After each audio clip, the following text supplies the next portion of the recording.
I'm sure we've all heard the old saying about what assuming does for us. And everyone knows when you make an assumption, you make an ass out of you and umption.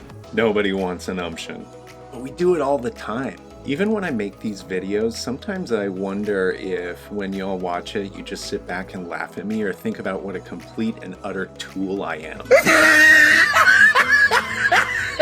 But I don't think I'm alone in this behavior. We all do this. And sometimes we do it so much that it limits what we're potentially capable of experiencing throughout our lives. If you're following along in my book, then you've probably read by now some of my stories, such as when my wife gave me the reverse mohawk, or the first time that I ever went grocery shopping in my pajamas. Most of my life I've been pretty uptight about maintaining control over how people see me in public, so situations like this radically challenged me to let go of that control a little bit more. Each time I did, I came to a profound realization. I care far more about what I look like than the rest of the world cares about how I present myself. But why is it so bloody hard to remember that? For example, when I think about getting up to sing karaoke, it fills me with absolute dread. I immediately start thinking about the sheer volume of liquid courage that it would take for me to get up in front of a crowd and belt out one of my favorite tunes. In my mind, I immediately start thinking that everybody else is going to watch me and think, wow, this guy really sucks. I mean, what if they say I'm no good? What if they say, get out of here, kid, you got no future? I mean, I just don't think I can take that kind of rejection. On the other hand, when I think about when I'm an audience member and some drunk dude gets up and starts butchering an old 80s hair metal ballad, I might start to laugh and then forget about it 2 minutes after he's done. So why do we seem to think that others care so much more about us than we care about them? Part of the explanation for this is called the looking glass self, and it's made up of 3 parts. First, we imagine how we appear to others. Second, we react to what we assume their judgments are. And third, we adjust ourselves based on what we assume their judgments are. For example, if I'm delivering a speech and I notice an audience member crossing his arms after something that I just said, I might assume that what I said caused him to become more defensive. At that point, I might adjust my message so as to avoid upsetting the audience member even more, or I might even change my message entirely, assuming that maybe the rest of the audience is feeling the same way.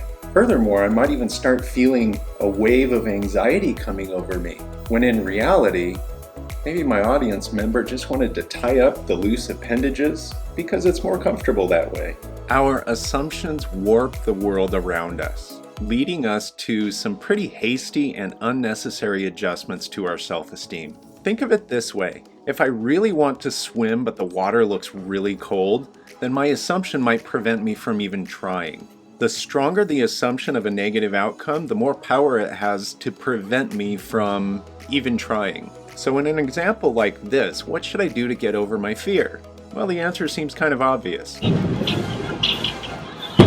Okay, maybe that's a bit extreme.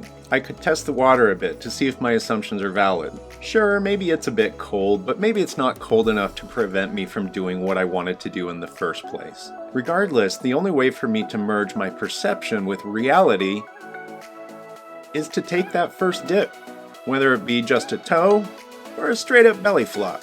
In this 5th of a 16-part series, we're taking a look at resilience, or the capacity for us to bounce back from challenges. Resilience needs to be exercised in the same way as our muscles. We have to push the boundaries of our comfort zones to develop more grit and toughness when it comes to facing challenges like our fear of others' judgment. So for this activity, the one less bucket list item challenge, I want you to go out and do something that you normally wouldn't.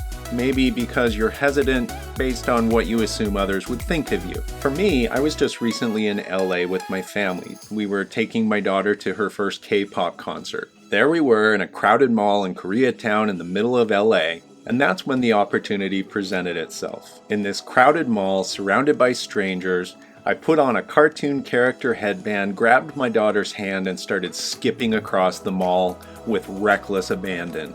Sure, people were staring, but it was absolutely liberating to let go of all of my worry and concern.